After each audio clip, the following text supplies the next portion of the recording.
Pred prezidentským palácom sa dnes schádzajú ľudia nespokojní s vládou. Minister obrany ešte pred príchodom potvrdil, že na Ukrajinu stále posielame vojenskú pomoc. Obete boli v podniku, ktorý obľubuje LGBT komunita.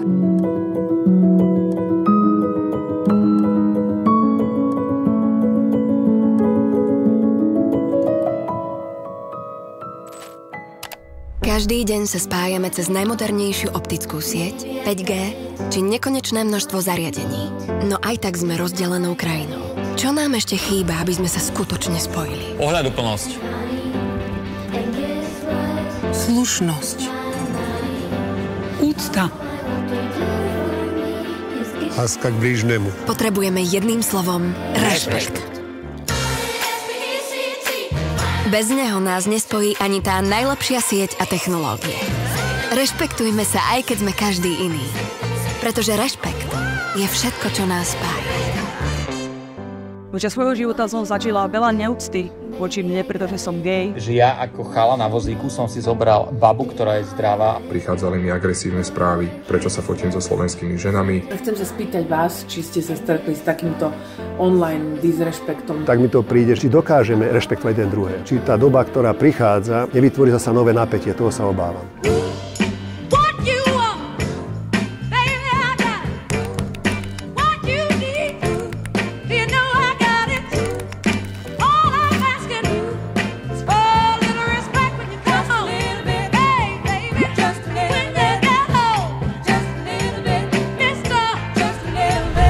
Ak ste svedkom hejtu, označte v komentároch Telekom.sk a prídeme vám na pomoc.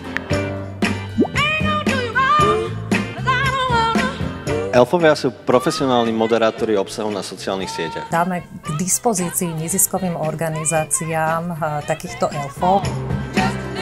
Obrovský rešpekt za to, že to zvládate. Ďakujem. A vieš čo, ja tebe vzdávam rešpekt, ako úžasne zvládaš byť dieťaťom.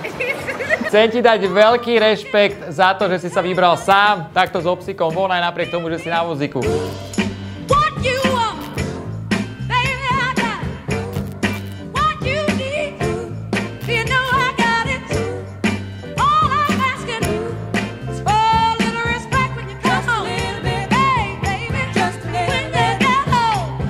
Mne sa veľmi páči, že sa Telekom k tomu postavil tak zodpovedne. Toleranz auf zum Wählen, zum Impfen.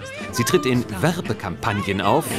Kláňam klobúk pred Telekomom, že sa nezľakol tém, ktoré sa my sami bojíme niekedy otvoriť aj pri rodinnej večeri. Tento podcast bude o rešpekte. Ja by som bol rád, keby to bolo také nové heslo pre Slovensko.